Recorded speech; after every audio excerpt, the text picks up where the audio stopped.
In this video, we're talking to Brendan from Macrofab about how to manufacture IoT products. And I actually had some hardware built with him recently, so we had to actually talk about that in a real use case. Brendan also talks about the importance of test points and testing and provisioning onto services like Golioth. So we kind of cover a lot of different things. This is a long video. I thought I'd prompt it with what we're actually talking about here. But stick around for real hardware, real projects, and more stuff we'll be talking about in the new year. And hope you enjoy. Welcome back to Goliath. Today we're going to be talking about some hardware manufacturing and how it relates to IoT. I'm here with Brendan from Macrofab. Thanks for coming, Brendan. How you doing? I'm doing well. How are you? I'm great. I'm really glad to talk to you. You actually, Macrofab, you and Macrofab just manufactured a prototype for me that we'll be talking about more here today, and also one that we'll be talking about more here on YouTube and generally on our blog in the future. But before we start any of that stuff, what is Macrofab? So Macrofab is a lot of things, but mainly you'll see us on we are a good fit for kind of high mix, low volume prototyping, but we are different in that we stay with you every step of the way all through production, right? We have customers who are producing things in the millions of units, and we take you from your first 5-unit prototype all the way through. So we leverage production lines all over North America in order to make that happen and find the right home for you, as well as at our HQ in Houston. And we walk you through the whole step of the way. You have engineers, both test, NPI, process engineers helping you with your design and getting you through the manufacturing process, because it can be complicated. Yeah, that's right. And I think, in an IoT design specifically, it's not just hardware anymore. Like I make a Blinky board for myself with like a 5x5 on it.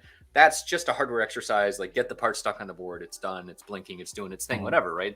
Then you move up into the microcontroller realm. You need to program that sort of thing. But then IoT as well. Then you start to involve connectivity, and you have cloud side stuff on the back end, and having it go all the way through. And then I guess as well from like a product perspective, taking things to a higher and higher level, even to the point of like box build and shipping stuff out, and kind of the full life cycle and the full manufacturing piece. That's a really nice thing to have a partner all the way through. Even if it's not the same factory, it's the same team and software that's helping all that stuff happen. Yeah, you talked to us all the way, and as you said, there's a bunch of things that you validate when you're just sticking things on a board, for instance, right? You have AOI, you have X-ray, you have visual inspection. You can do all of that stuff, but when you start getting into I want to make sure that my thing is accurately connecting to the cloud, when you're starting to maybe validate parts more than just assembly, things get a lot more complicated a lot more quickly. And we're talking, custom test fixture development, and like usually for IoT products that also involves some software, whether it's software you write or we help you write or the manufacturer maybe has for you. There starts to be a lot of moving pieces, as well as like hardware revisions versus software revisions when you're in production. So there's a lot of things to keep track of there. Yeah. Well, and let's start with the bad stuff. What goes wrong in IoT projects, especially like, so someone's building an IoT project, they're like, yeah, this thing's gonna connect over Wi-Fi, cellular, Bluetooth, whatever. Where does stuff start to fall over, specifically from the Macrofab perspective? Like when do things go wrong so that people can learn right at the outset of this video? Yeah. So oftentimes there's like, you have that step change when you're on your bench and you have your dev kits laid out and you finally get it working and you're like, yes, we're ready. You have a very similar step change after your first prototype, right? The common things are you get it working and you're ready to go to production, and it'll be like, you don't have enough test points on the board to be able to test what you want to do, right? Or you'll have them like inconveniently located or things like that, right? All of a sudden they're in the way of your mounting holes, all of that kind of stuff. That's just a basic one. The other one is like your environment works really well for programming and testing, right? Works on my machine. Yes. You have the works on my machine problem, same thing, but now you've got to be giving it to us to help you do that. And so if it's your software versus our software, you've got to have kind of like, I want to say containerized, but not necessarily containerized, but basically like a real tool chain that works. And just all of the little things that go with that. I've had it before where someone was checking to make sure GPS worked on their board, but like they forgot that these weren't being tested at their house, right? And so it was like looking for a specific location. So little things like that you can kind of run into when you switch over. It's kind of a very similar step change when you go from that, like all the things you learn when you go from dev kits to your own custom board, you have the same thing. Oftentimes, you'll see most customers run into their first custom board to like, okay, now I want to produce this at volume, and I'm offloading the programming, testing, provisioning aspect of it. Yeah, that's true. And like fleet, I could imagine like fleet size growing as well, which is something we're very interested in here in Goliath. We want to enable huge fleets. Like that has some sticky situations, I'd imagine as well. I remember hearing one manufacturer tell me in the past about like having a bunch of cellular devices, and they like turn on 100 at once, and the tower's like, whoa, what is happening right now? So just like Wi-Fi, cellular, like all of the RF interactivity piece as well. Yeah, you see it a lot with Bluetooth, actually, right? Customers who want to test Bluetooth, almost always we're putting those in like little Faraday cage boxes, because you have a problem. Like they have a battery powered device that once it's on and like not in ship mode, if they leave it kind of on all the time and they don't have a ship mode built into it, like we'll have a finished goods inventory full of Bluetooth devices all actively broadcasting, and you're trying to test and scan and connect over here, and all of a sudden you're looking at your computer chugging along, and it's trying to, your test station might be, trying to list 1,000 Bluetooth devices, right? Yeah, the Bluetooth DDoS attack, huh? Exactly. So that happens all the time. You like one of the, it's almost a part of our standard checklist, right? You want to test a Bluetooth device? Does it have ship mode? No. Okay, we may need a Faraday fixture for this so that your scanner doesn't chug along. Yeah. All right, so you mentioned Bluetooth, but like, and I mentioned cellular. We talked about Wi-Fi. What is kind of the mix you see? So IoT has a lot of different choices on how to connect. What is the most common stuff? Give us a stack ranking of the type of hardware coming through Macrofab. Yeah. Oftentimes I see people putting like everything in, right? Like it's not uncommon. You'll see a lot of just Bluetooth Wi-Fi only. When people make the jump to cellular, it's almost always Bluetooth and cellular. And then, you have people who are like Bluetooth, cellular, Wi-Fi, satellite, LoRa, like just these big boxes with like everything that like it can communicate no matter what sort of thing. So we see a lot of RF coming through in terms of, like multimodal on a single device. And is that something as well where people should plan to have RF testing and antenna-based testing as part of an end-of-line test type of thing, or is that more something where they put just like a UFL connector on there and then they just hope for the best? And typically what I recommend and what we see once we get into higher volume production is you're validating your antenna design, in a full chamber, right? You need to get your FCC certification, stuff like that. That's usually enough. What you're typically looking for at test is like sanity check, sensitivity numbers. Can you connect at all? Like more often you're looking for like potentially damaged connectors or bad parts or some, things like that. More like it's more of a binary yes, no, it works, as opposed to a sensitivity is diminished. That can happen, and we do run tests for that. But typically that's not what you're looking for. Usually you're looking for a big like, yes, it does work, and I know that the connectivity is going to be good because I've already tested this design in a control chamber. Okay.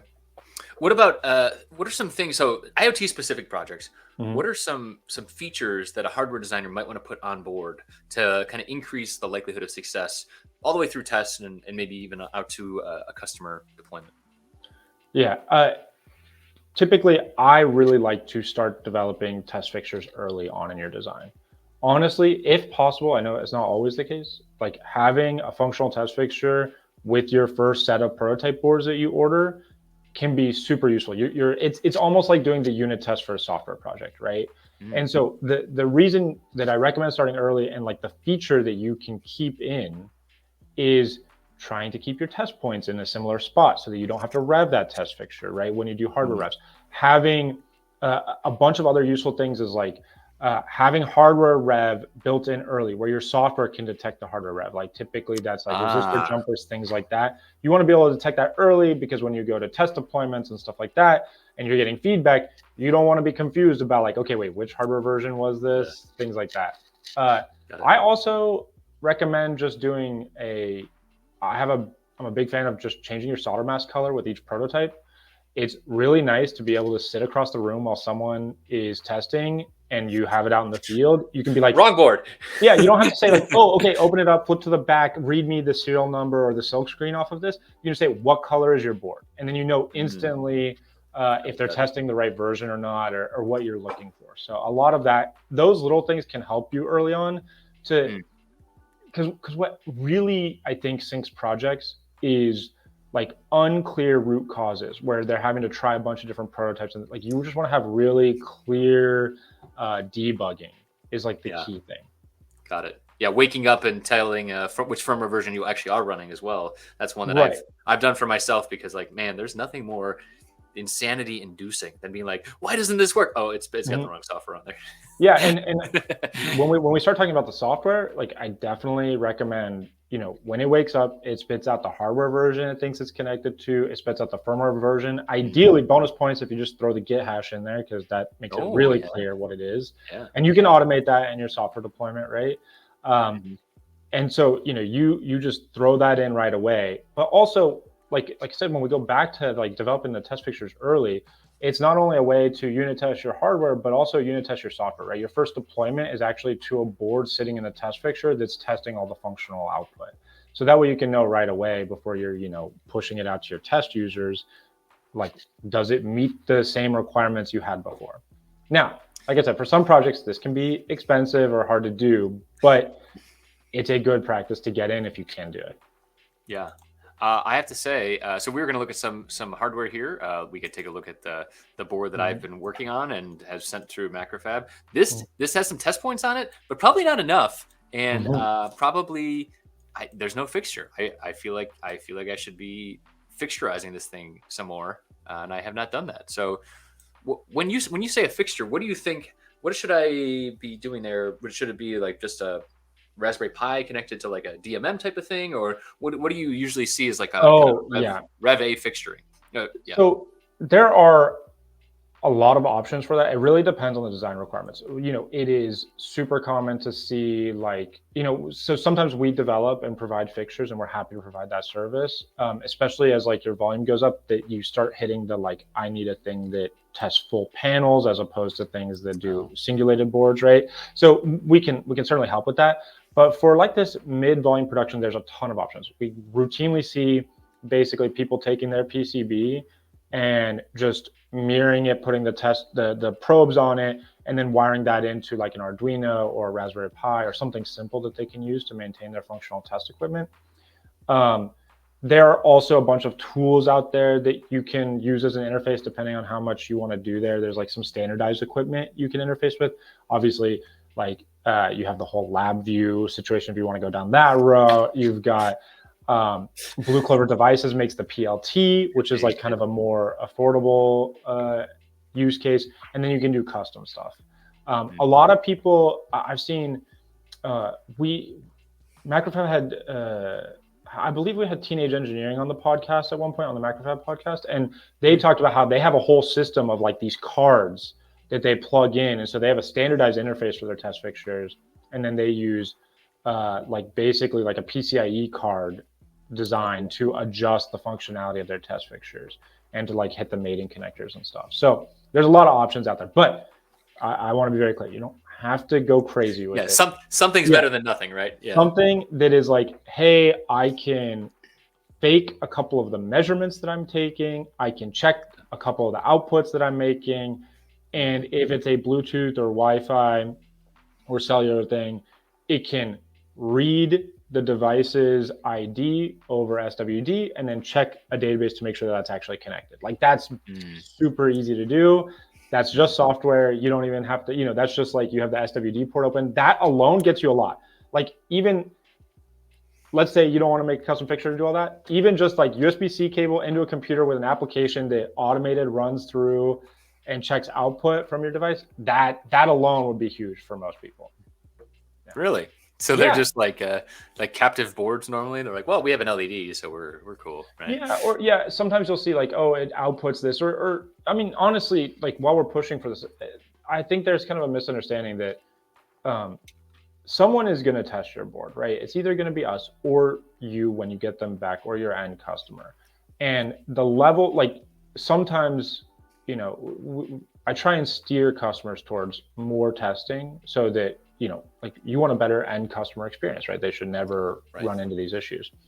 And so sometimes people will say like, oh, I just need a program, but even a couple simple functional tests can make a huge difference in like exercising the majority of your circuit. And so a lot of times you'll see that the baseline is it plugs in and gets programmed over some sort of connector interface, usually like the JTAG interface or USB-C port. But going one step further, even if you don't want to invest in fixturing, just, hey, make that script, take some logs about the unit serial number, make sure that it actually connected to the database, try and use the computer Bluetooth hardware and to connect to it, right? Or community, like send it a cellular message and use the SWD to get it back, right? That's exercising some of the most sensitive circuits on your board, and it didn't cost you anything in hardware. That's a good point. Yeah. And I think one of the problems is, like you mentioned, like this is kind of like a hardware version of unit tests. It's like the same argument of unit tests. Like, I don't have time to test, but it's like, you'll have time when things go wrong. Yeah. Well, that's always the thing. And kind of maybe slightly different than unit tests. Unit tests, it's easy to see the return on investment right away because you are running it so often, right? Like it's like, oh, every time I push to GitHub, it runs, right? Like I know it. The thing I want to reiterate is like, when you're doing a test fixture, if you ever plan to ramp up production, you are going to build something like this for your production facility. Yes, like you just are. You have to, right? Or you'll pay someone to do it for you, right? Or you will pay someone to do it for you. So why not get some of that benefit early on, right? Like why just you're just giving it to the production facility to have all the benefit of it. Like you should get something out of all of that effort too at the beginning. That's great. Yeah, that's great. All right, so if you don't mind, I'd love to switch back and get some use this as a discussion point around the hardware that y'all built for me. So Macrofab built my Rev A. It is on my board. It's chirping away. We're going to look at the digital version because that's easier to do here on a video. But this is our reference design platform called the IoT Elixir. Yet to be announced on the here, but not a secret. Basically, it's a open source kind of follow along to another open source board we use a lot, the NRF9160 Feather. And yeah, added sensors, added a couple other things here. The platform and getting it up into Macrofab was super easy, actually. And that part, maybe we could take a look at Brendan's screen as well to take a look at what that looks like on the back-end side. This is the view that I saw, and then also Brendan's got some extra knobs that he can tweak as well. But maybe walk us through what the platform looks like and how people do this sort of thing. Yeah, I mean, so this is the basic view that everyone sees when they upload the board. This is all of your design. On the right here, you can see all of your layers individually. I'm actually looking at the bottom of the board right now. Let me switch back to the top. And so, you can view each individual layer to make sure you import it correctly, assign them their layers. If you have any issues there, you can view your PCB specifications and your stack up. You can see all of your different vias. Like here, you may see if you have like blind buried vias or like a lot more layers on here, you can have a bunch of different files as you would normally see. You can upload your impedance control. Over here, you'll see there's a new thing where we now accept ITAR designs, which kicks off like a whole separate sort of pipeline for making sure that we control the data, like who can access and what, for instance, PCB fab houses get to bid on it, things like that. And so, but this is the basic design. And from here, you can do everything, your bill of materials. One of the major things we offer is like you can see your real-time pricing based on the marketplace right now. And pricing transparency is a big thing for us. And immediate quotes is a big thing. And also availability was another thing. So when I was doing this, it was also like, hey, so on one of it was like the format of the part that I put in wasn't right. So it's like, hey, I can't find this part. Go find the alternate. It was really easy, kind of switch over there. But another one, actually, I had put a part on board and it was like, no, this is not available in the ecosystem right now. Go and replace. It was a capacitor. It was easy. But it was just like, it's not available in the ecosystem. So try again. That's nice. Yeah. And you can also see this parts allowed here. You can have like multiple alternates here. And when you place your order, it'll auto buy the best availability by default. Yeah, that's great.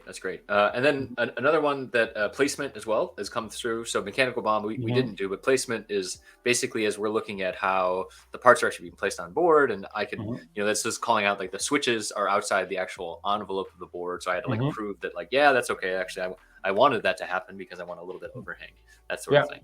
And we obviously use that data to determine overhanging components when, panelization happens, things like that. Yeah. Yep. Yeah. So Mhm. pretty straightforward on a lot of this stuff. I mean, I'm guessing, like I said, you probably say I should add some more test points here. I try to Mhm. do some test points, but maybe a couple more in the future. Mhm. Yeah, I mean, test points are free, right? If you have the space, test points are free. Like, Mhm. I don't think it's unreasonable to say like, hey, any net I care about, I'm going to throw a test point on, and if it gets in the way, then I'll delete it, right? But if you start with like every net just gets a test point and you delete, I mean, every net within reason gets a test Yes. point. Like, if you start running out of space, just delete the ones you don't need. But there's no reason to, they're free. That's right. Yeah. Exactly. Um, but there are a bunch of things, even when you think about, like we were talking about some of the DFM stuff that happens when you move from your initial prototype into production. Like, if you're thinking about like a bed of nails test fixture, um, you want to go with a pogo pin paste connector for your programming, right? Like JTAG, like kind of that standard uh, is that way already, but you'll see a lot of customers come in with like a connector for their programming, like a header on Mhm. there. In production, you don't need to be paying for that, right? You can Right. depopulate that and have pins pick that up. There's all these little things as you move into production, where you can kind of make some changes to make it a little easier. Yeah, start to optimize in there. Mhm. I think this board we expect people to reprogram. So there's actually three different ways Mhm. you can program this board, but yeah, Yeah. including test points as well, because that definitely does help Mhm. on that side of things. Okay, Yeah. cool. What about, so we mentioned kind of like RF tests and things like that. So is there a standardized way to do RF tests other than just like I have a UFL connector on here. Is there, thinking about IoT based designs? There's almost always some kind of wireless connectivity. Is that something that is an advanced feature there, or is it usually more functional of like, well, just in this case, talk to the tower because this is a cellular device? Yeah. Typically, this doesn't cover all cases. This is just like in my experience, it doesn't usually make sense to do custom RF equipment at Mm-hmm. that state, at the production stage, to like validate this. Now, I'm not saying for some applications, I'm sure that that's critical, but at least in the applications that we've seen, that's not necessary. Typically, what we see is just talk to the tower, make sure it's in your database, confirm that it got there, and Mm-hmm. that's kind of the sanity check against your previously validated design in a chamber. Especially when we're talking about things like modules that are kind of all in one, you don't you don't need to revalidate that, right? Mm-hmm. You need to make sure that yes, it's actually working. Right. I think even FCC uh, passes through a lot of the modules Mhm. as well. So it they a lot of that stuff as well. You're not doing like a chip down design would be Right. a very different kind of thing. I think. Yeah, but like a chip down design with a PCB or a surface mount antenna, again, is one of those things like, Right. it's not as there's less there obviously there's some risk in like the placement or the PCB fab or Mm-hmm. stuff like that, but those get tested at different stages. And so, like I said, not all applications, but the majority of applications I see, like we're not typically setting up full like spectrum analysis equipment to check the signal strength and sensitivity of these. We do have customers, like we have one customer who has like a very specific sensitivity and like leakage requirement for an RF thing. And for that, like there is a full RF chamber that they put their device in at our Okay. factory, right? Like we we do fully test that. So again, depending on your functional requirements, we can definitely support that, and we do for some customers. But the majority of them, no, it's basic functionality. Make sure it's actually connecting, and you're be able to read and write data appropriately. Like a good throughput test on Bluetooth or Wi-Fi also is a really good way to check and make sure that everything's good without actually having to, measure it. Yeah. Yeah. Okay. What about provisioning? So, like we've talked a little bit. Mhm. So, a lot of times you want to have not just, so, we talked about the various levels of an IoT product. You have the hardware, Mhm. you have the firmware, maybe the connectivity, but then also you have the identification piece as Mhm. well. Is that another piece of the kind of the back end of the line to Yeah. say like you are serial number 1 2 3 4 5? Yes, absolutely, and it's also a big part of Macrofab manufactured in North America, and a big part of nearshoring is also this like, hey, I want to provision in North America. I don't want to be sending files off and certificates off outside of North America for some customers, and so that's a big deal for us. Yes, provisioning and serialization, traceability of your design is a key aspect of kind of the end of line testing. End of line test is this like very nebulous term that really houses a lot of functionality. Usually Right. it's like functional test, it's provisioning, it's serialization.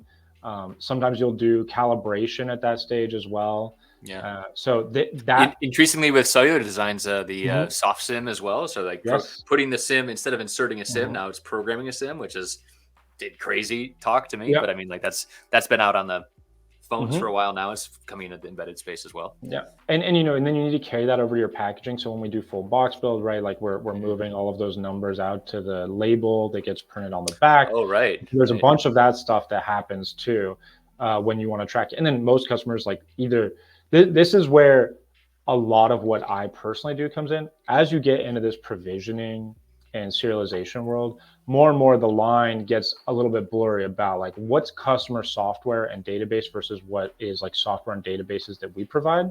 And it's just a mix depending on capabilities. But like typically the whole point of serialization and being able to sync all of your serial numbers in a given design together is so that you can track them out in the field. So a lot of this has to do with like where are we putting the data when it's done. Some customers it's just send me the CSV after at the end of each given time period or with each shipment. And some customers it's like they have their own software that is going in and like provisioning it in their own databases. So it can be a mix, but a lot of what needs to happen there is not just for us to have traceability on how it went through production and making sure that everything checks out, but also for end customers to have like the ability to know which serial number they're shipping to any given customer and every single serial number of all of your RF and microcontrollers all on there. Yeah, it's interesting seeing kind of the indexing and what's it called in a database where you have like an index number? What's the one where like everything gets linked back to one number? But like Oh, like the primary key or the yeah, primary. That's it. Yeah, the key. Yeah, the primary key, and like basically how because you said all these different numbers now, and Mhm. then at some point you have to kind of smush them all together, and like the device that I hold in my hand might be a confluence of 6 different numbers.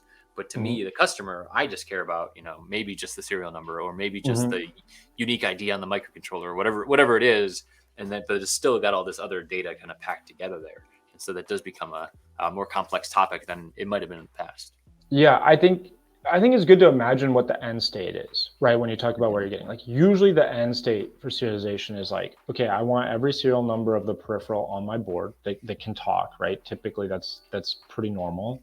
I want to know the firmware versions running all of those, right? And so you see that with cellular devices all the time. You have the firmware version of your modem versus your Yep. microcontroller, right? The get Yep. hashes of those ideally, like the ones that you control. Then typically you want to know your hardware rev, like data manufacturer, like SIM, IMEI, all that kind of Yep. stuff. Mhm. And so you end up with this big list of identifiers for a board. And there are very few times that are better to gather that than at time of manufacture. Yeah. Yeah. It is interesting too, the kind of the ship of Theseus problem too, of like, Mm-hmm. so if I have serial number 1, 2, 3, 4, 5, and it's like Mm-hmm. so it's a stack of different chips on here, and Mm-hmm. then it goes through a repair process, and I change out the cellular modem. Is it Mm-hmm. still the same device, right? That kind of problem Yeah. as well. That's obviously not a manufacturing problem, but I'm always curious about that too, because like when you start to do these kind of database associations and stuff like that, Mm-hmm. serial number 1, 2, 3, 4, 5 might have modem ABCDEF on it, Mm-hmm. but then it gets replaced, and is it the same serial number then when the Mm-hmm. modem gets replaced, that sort of thing. It's really it's almost a philosophical question at a certain point of Yeah. what is the product defined by. And my recommendation is always just tell the cloud everything and sort it out in the cloud later instead of necessarily trying to do it on device, right? Like if you just make sure you're putting all the parameters up there, because like the questions you really want to answer are, you can do it from your time series data, like figure out when the repair happened or like a Yeah. new module was added. Like when we're talking not about PCBA, but like full box build, Sure. imagine Sure. you have like a Yeah. swappable battery, right? Yeah. Um, Good example. Yep. so you want to be able to track that. Time series data can tell you all of that. But what you really want to know, like some of the things you're trying to figure out at the end of the day is like if you see issues in the field or Yeah. performance Yep. like Yep. differences, you want to be able to track via all the parameters what those are. And the key one you see is you go to do a firmware update. You want to test it on hardware revision X, upgrading from firmware version X with like in this region of the United States or something like that, right? You need those parameters in order to target your test deployments or if you are trying to fix a specific bug with a specific hardware revision, right, that you want to overcome with software, you don't necessarily need to deploy that to everyone. You want to be able to deploy it Right. to a specific subset based on their metadata. So Right. those Right. are And some important otherwise, you have things. to do some kind of like on chip diagnostic stuff. Like, what is my hardware? And then I'm only going to Right, apply this change if I am hardware change 1, 2, 3, or 1, 2, or right, version 1, 2, or 3. And right. instead, like you're saying, you could do precision strikes using Goliath, which Yeah, I'm sure yeah. is what you were getting at. You were getting Yes, at. that's exactly what I was getting at. And I mean, for what it's worth, the version where you just push the firmware to everyone and then the device figures it out if it Mhm. should take it or not is a totally valid approach too, and works Yeah, just as of well. course. But Yes. if you want to leave yourself the flexibility, just put all the data Right. somewhere so that you can choose to do both later. Because if you choose to only do on device, it can be hard to go the other way later. Yep. That's great. Great advice. Yeah. Great advice. And I think that, kind of like you're saying, all of these capabilities that Macrofab is doing, being able to push all this data, have all that data, Mhm. like it might seem like a lot to handle at the beginning, right? To kind of Mhm. juggle all this data, but having a partner like Macrofab allows you to pull that stuff in, capture it on somewhere like Goliath, and then do those precision Mhm. strikes later when you do have something you need to deal with out in the field.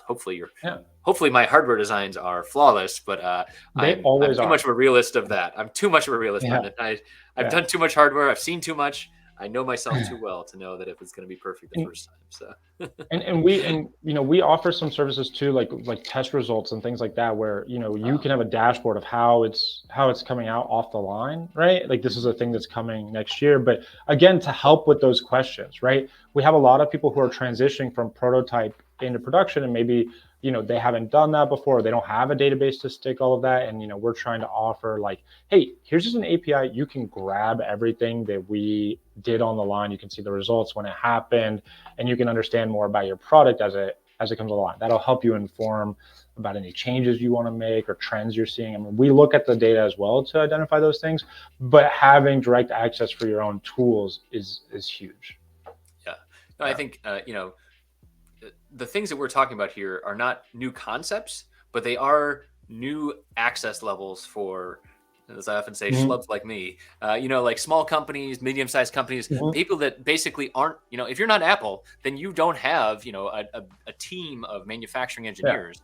But now that you are maybe baby Apple or what's it? I don't know, Mhm. your crab Apple, Yeah. and you utilize Macrofab. You're basically using Macrofab capabilities and expertise to kind of be your manufacturing team and borrow your knowledge. And that's something Mhm. that I really appreciate as a user, because Yeah. it's a scary world out there, right? I mean, like, you don't know what you don't know, and it can be very expensive in the hardware world to fix problems later. So getting it right the first time is really Yeah. important.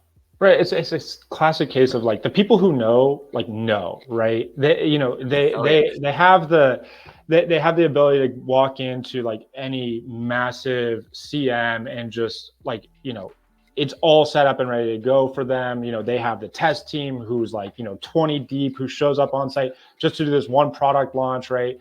But there are plenty of people developing great products at lower volumes that don't have that kind of like, I need to be at Foxconn sort of Hmm. situation. I They can't be at Foxconn, to be Right, honest, right? I mean, yeah, they can't be at Foxconn. They also like, should be able to get that same support and have the same experience in terms of like quality output, being able to check their devices end of the line. That's not reserved for just, like massive CMs or dedicated production houses. And so, there's a lot that can be done there. And one of our goals is to help provide that. awesome. Well, Brendan, thank you for talking me through all of this stuff. Thanks for the great assembly on this little board. I hope to talk about it more Absolutely. soon, Yeah. and I will be revving the board because of some of my own missteps. But that's how hardware goes, and it will Will not it be be a different easier. color this time? That's the It will question. definitely be a different color. Yes, I have thought about that, and I chose the red. That's the Macrofab default. But Yeah. next up, who knows? Maybe purple or white or green. Who Mhm. knows? So Excellent. thanks again, Brendan, and Mhm. we're looking forward to more Macrofab stuff. No, absolutely. Thank you for having me.